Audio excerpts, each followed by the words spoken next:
익산 장전마을에서 집단 암 환자가 발생한 원인이 인근 비료 공장 때문이라는 사실이 밝혀졌지만 배상 문제를 해결하기 위해서는 앞으로도 긴 싸움이 이어질 것으로 보입니다.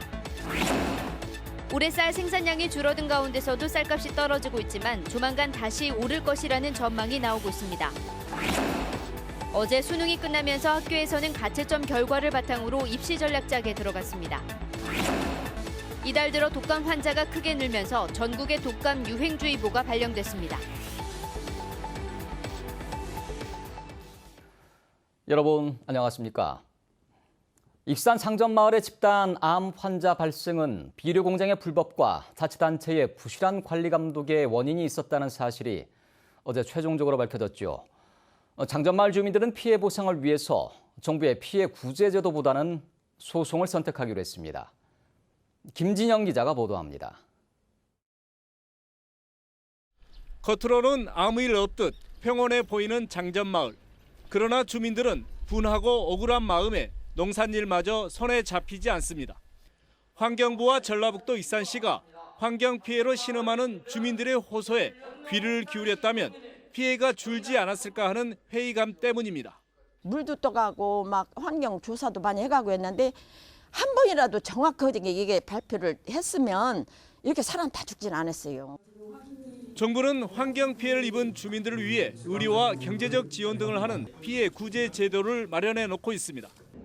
장전마을 주민들은 인근 비료 공장의 불법 행위와 행정의 관리 부실이 원인으로 드러난 만큼 피해 구제법 적용을 받을 수 있습니다. 그러나 법정 소송으로 대응하기로 결정했습니다. 정부의 피해 구제 제도가 불완전해 오히려 주민들에게 더 큰 고통을 줄 수 있다는 우려 때문입니다.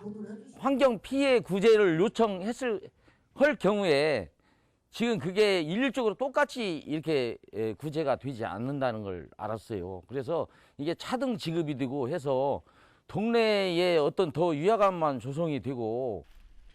두렵기도 하지만 제대로 된 보상을 받기 위해서는 소송이란 가시밭길을 선택한 것입니다.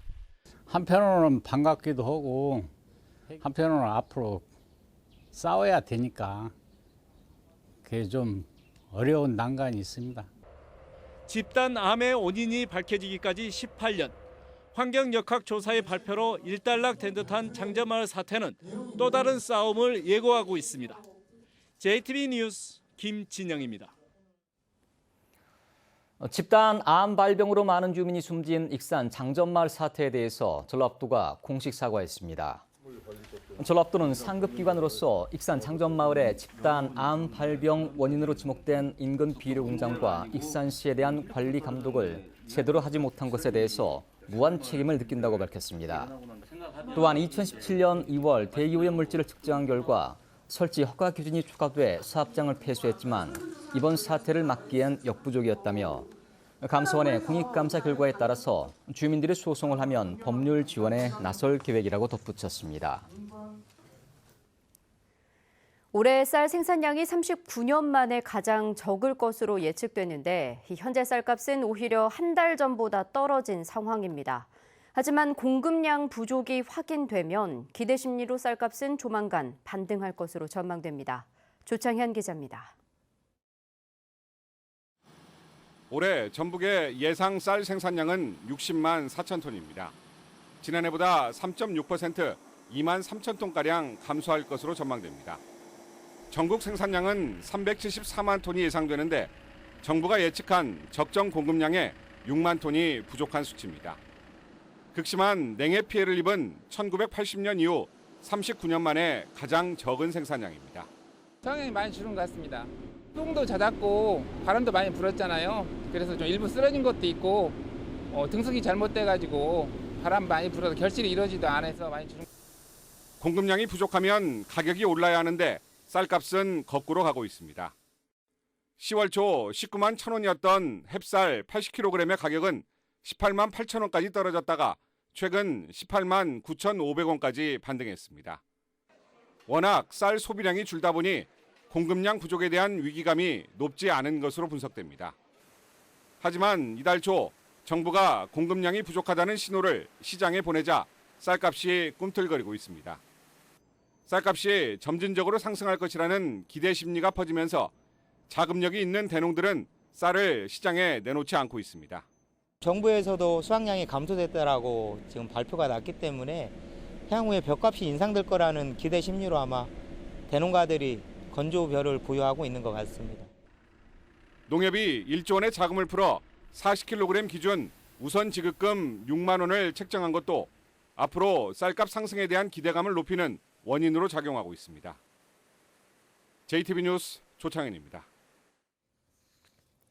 올해 전국 15개 지방하천이 국가하천 승격 대상에 선정됐지만 전북에선 한 곳도 포함되지 않은 것으로 나타났습니다. 도의회 최영일 의원은 행정사무감사에서 지난 5월 국토부에서 발표한 국가하천 승격 대상에 강원도와 충청북도에서는 4곳씩이나 선정됐지만 전북은 단 한 곳도 포함되지 않았다고 질타했습니다. 최 의원은 강원과 충북의 경우 광역자치단체가 적극적으로 국가하천 지정을 추진한 반면 전북은 선정 가능성이 높은 전주천조차 전주시가 신청하지 않았다는 이유로 방치했다며 소극적인 행정을 비판했습니다. 전라북도 공공기관이 시군으로 이전한 지 10년이 됐지만 직원 거주율은 턱없이 낮은 것으로 나타났습니다. 전라북도 의회 한완소 의원은 보건환경연구원의 경우 임실로 이전한 지 10년째를 맞았지만 전체 직원 88명 가운데 3.4%인 3명만 임실에 주소를 두고 있을 뿐 나머지는 타 시군에서 출퇴근하고 있다고 밝혔습니다. 한 의원은 전라북도 공공기관의 시군 이전은 해당 지역의 고용 창출과 지역경제 활성화를 위해 시행된 만큼 실제 효과가 나타날 수 있는 대책을 시행하라고 주문했습니다. 어제 치러진 수능의 난이도는 지난 9월 모의평가와 비슷하다는 게 대체적인 분석입니다. 가채점을 마친 수험생들은 본격적인 지원 전략 준비에 들어갔습니다. 권대성 기자가 보도합니다. 수능을 마친 고3 교실, 학생들이 홀가분한 표정으로 가채점한 결과를 적어냅니다. 올해 수능은 지난해처럼 불수능은 아니었다는 평가입니다. 수험생들도 지난 9월 모의평가와 비슷한 난이도였다는 게 대체적인 반응입니다. 다만 수학과 일부 과학 과목이 까다로웠다는 분석입니다. 모의평가랑 비교했을 때 비슷했던 것 같은 느낌인데 저는 수학하고 탐구, 지구과학이 정말 엄청 어려웠던 것 같아요. 교사들은 가채점 결과를 바탕으로 본격적인 진학 지도에 들어갔습니다. 내 영역 중에 세 영역만 반영하는 대학도 있고 또 각 교과별로 반영 비율이 또 다르거든요. 그런 부분들을 세세하게 짚어서 상담하고. 수시 지원자가 가채점 결과 수능을 잘 봤다면 정시의 상향 지원도 고려해 볼 만합니다. 반대로 가채점 결과가 낮다면 논술과 면접 등 수시 전형 대학별 고사 대비에 집중해야 합니다. 대학별 고사는 이번 주말부터 수도권 대학을 중심으로 시작됩니다. 각 대학들이 주로 출제했던 문제들, 과거의 기출 문제들을 많이 풀어보고 거기에 맞추어서 적절한 논술 준비를 하면 많이 도움이 될 것 같습니다. 전북교육청은 다음 달 4일 수능 성적이 통보되면 정시 지원 전략을 안내하는 입시 설명회를 열 계획입니다. JTB 뉴스 권대성입니다. 철도노조가 임금 인상과 KTX, SRT 통합 등을 요구하며 준법 투쟁에 돌입해 일부 열차 운행에 차질이 빚어졌습니다. 코레일은 오늘 오전 9시부터 철도노조가 준법 투쟁, 즉 태업에 돌입하면서 호남선과 전라선 등에서 일부 열차 운행에 차질이 빚어졌다고 밝혔습니다. 코레일은 철도노조가 준법 투쟁을 예고한 19일까지 열차 운행 차질과 이용객 불편이 이어질 것으로 보고 지연되는 열차에 대해서 환불과 변경 수수료를 면제하기로 했습니다. 전북 조각계를 일궈낸 고 배영식 선생의 회고전이 열렸습니다. 아는 사람의 모습을 화폭에 담은 서양화가 이일순의 개인전과 가을 정치를 느낄 수 있는 향교에서는 서해전이 펼쳐집니다. 주혜인 기자입니다.